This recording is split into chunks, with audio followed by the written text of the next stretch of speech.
Oke, assalamualaikum warahmatullahi wabarakatuh. Oke, sekarang kita masuk ke mata kuliah perencanaan dan pengembangan produk. Oke, ini karena pertemuan pertama kita masuk ke pendahuluan terlebih dahulu. Oke, di sini kita akan bahas tentang apa sih perencanaan pengembangan produk, apa sih manfaatnya, gitu ya. Oke.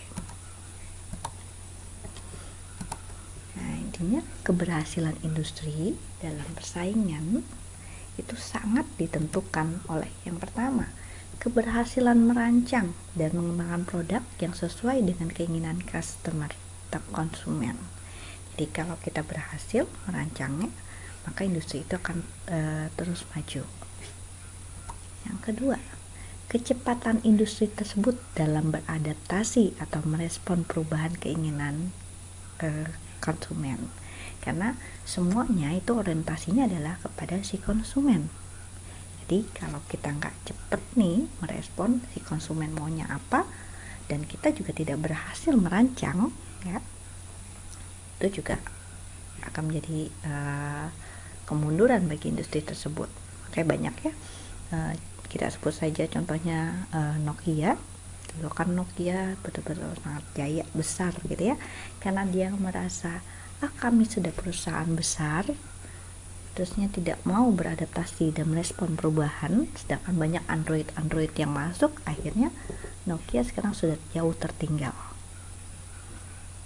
Nah, makanya dua ini itu adalah penentu keberhasilan. Jadi kalaupun kita cepat merespon ya perubahan customer itu apa, tapi ngerancangnya nggak tepat, itu pun juga jadi masalah nanti ke depannya.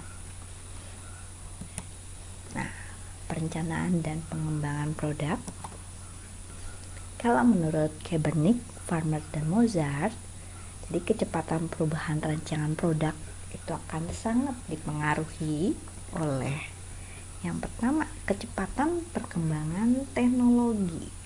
Karena semakin cepat teknologi berkembang, maka otomatis kita butuh produk yang juga lebih canggih, lebih hebat. Otomatis perubahan itu akan semakin cepat. Lalu kerumitan produk dan proses, semakin rumit produk dan proses ya atau produknya itu dibuat, maka kecepatan perubahannya pun itu akan semakin lambat gitu, dibandingkan kita hanya menambah sedikit atau merubah sedikit di produk gitu ya. Kayak misalkan kayak handphone kan, perbedaan yang sekarang tuh ya itu sedikit banget, setiap produk baru keluar paling penambahannya di apa gitu ya, atau di kameranya atau di apanya gitu, hanya sedikit, makanya dia akan cepat sekali berubah. Kan handphone keluaran terbaru itu bisa keluar sebulan sekali gitu ya.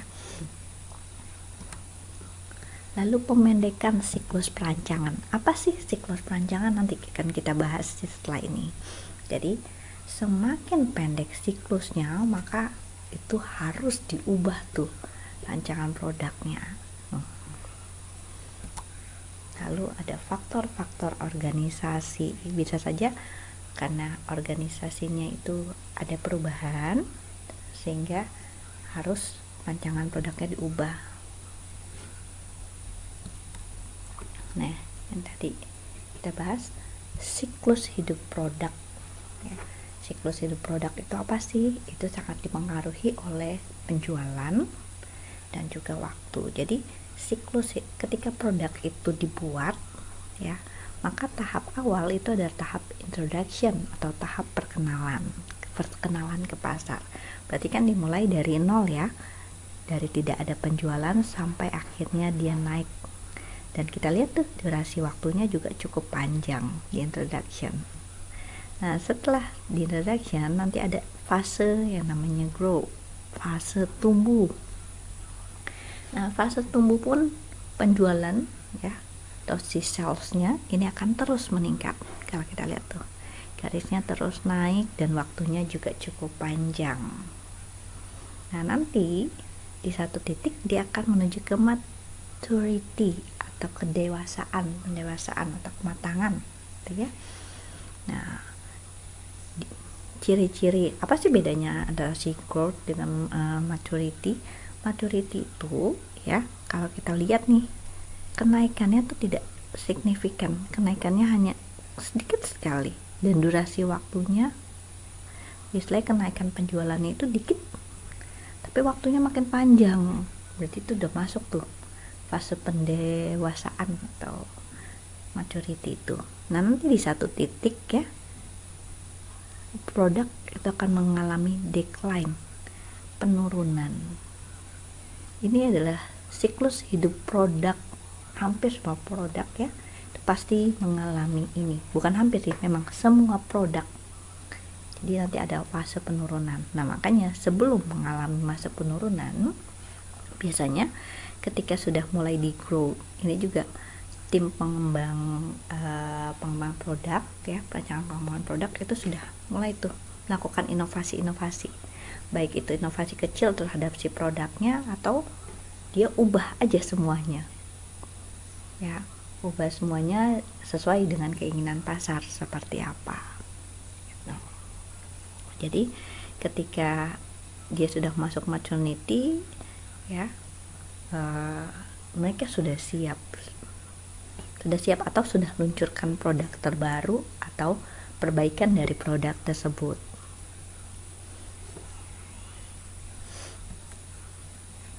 Oke, nah sekarang kita masuk ke komponen pembentuk produk nih. Nah, intinya kalau komponen pembentuk produk ya, itu ada inti, ada pengemas, dan ada pelayanan pendukung. Intinya apa sih? Intinya tuh kita mau buat produk, bentuk fisiknya seperti apa, fungsinya untuk apa sih? Misalkan mau buat handphone, bentuk fisiknya seperti apa, layarnya nanti bagaimana, fungsinya buat apa aja sih gitu. Nah, nanti jangan lupa habis intinya benar-benar jelas bentuknya segala macam ya, pengemas, kemasannya atau si casingnya nanti kayak gimana, istilahnya kardusnya segala macam itu kan juga harus diperhatikan. Lalu style, bentuk ininya ya, lalu kualitasnya, kita mau ada di kualitas mana nih, di grade A, grade B, itu juga harus ditentukan. Terus kalau sudah launching, itu namanya apa gitu ya, itu harus diperjelas. Dan juga harganya ya, nanti harga juga harus diperjelas. Berarti kalau harga nanti akan berkaitan tuh sama masalah sama pasar, makanya itu harus diperjelas dulu. Nah, lalu ada layanan pendukung. Layanan pendukung apa sih? Deliverynya jangan sampai dia telat-telat gitu ya. Terjadinya produknya sudah jadi, udah pengiriman ini bermasalah. Nah, pengiriman apa? Baik pengiriman spare part, pengiriman produk jadinya atau apa, itu jangan sampai bermasalah. Lalu jaminannya bagaimana? Lalu spare partnya sulit atau enggak gitu ya dapatkan, karena biasanya kan spare part produk itu kan dapat dari tempat lain ya. Lalu perbaikannya bagaimana, instansinya, bentuk layanan lainnya ada nggak, itu harus diperjelas dulu. Itu adalah masuk ke komponen pembentuk produk.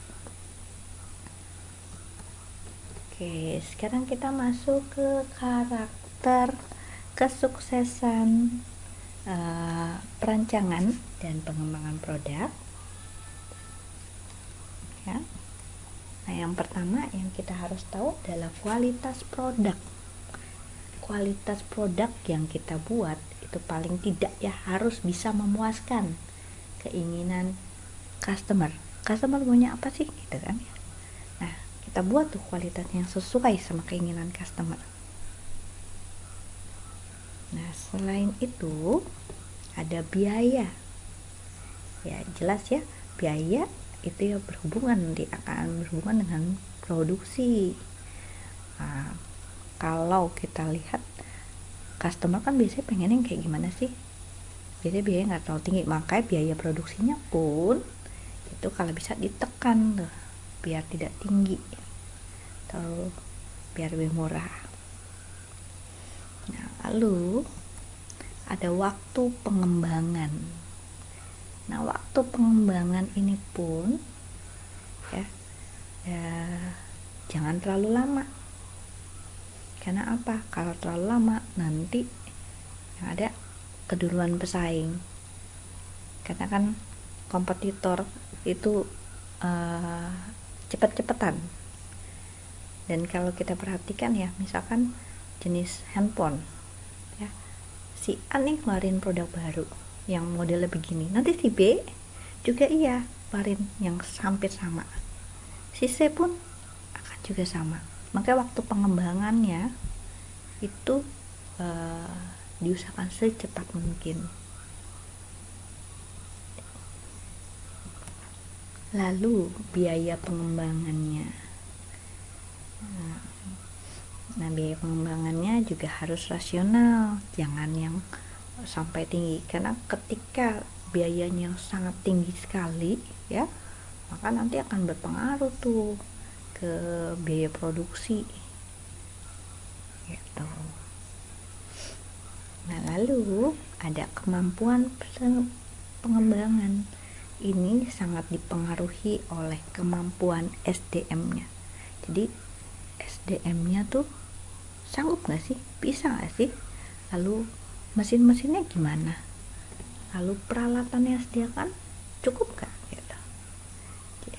Jadi istilahnya kalau kita udah tentukan kualitasnya oke, biaya ini, tapi SDM-nya nih nggak ada kemampuannya gitu, atau kemampuannya kurang, itu pun nanti akan bermasalah dengan kesuksesan perancangan dan pengembangan produk.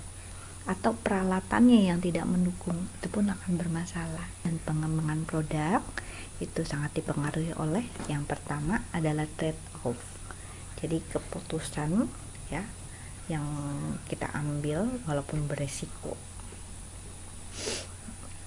Nah, pastinya jika kecepatan pengembangan dipercepat, itu pasti nanti akan berdampak tuh pada biaya pengembangan, sehingga harga produknya nanti bisa mahal ya. Atau kalaupun diperpendek nanti ada pengaruhnya nggak, istilah gitu ya. Itu dinamakan dengan trade off. Nah, lalu dinamis perancangan produk itu harus terus menerus ya, tidak boleh statis, harus dinamis. Kenapa? Kalau kita lihat aja nih ya, dari segi handphone, pertama kali handphone keluar itu bentuknya besar ya, tebel gitu ya, handphonenya tuh tebel. Terusnya berjalan waktu dia tipis dan akhirnya keluarlah tuh handphone yang kecil yang di genggaman tangan, cukup di genggaman tangan ya. Nah, setelah itu muncul yang jenis BB yang agak besar ya, sampai ke Android ya yang sekarang kita gunakan. Itu pun dari ukurannya yang cukup sedang sampai akhirnya ada tab yang cukup insinya cukup besar ya. Dan sekarang itu ya hitungannya udah sedang lah ya, berarti kan itu terus dinamis terus. Nah, lalu kerincian ya, semakin rinci ya itu proses perancangan produknya, maka itu kan semakin baik. Nah, lalu ada tekanan waktu ya, karena semakin kita lambat maka nanti keduluan sama pesaing. Makanya inilah tantangannya. Pertama, kita harus buat keputusan yang benar, kita harus terus dinamis tapi tetap harus rinci ya, dan karena kita diburu oleh waktu, maka ada tekanan waktu di sana. Ini adalah tantangan perancangan dan pengembangan produk yang memang harus dilalui. Nah, mungkin itu saja pembahasan kita kali ini. Oke, terima kasih ya, saya akhiri. Wassalamualaikum warahmatullahi wabarakatuh.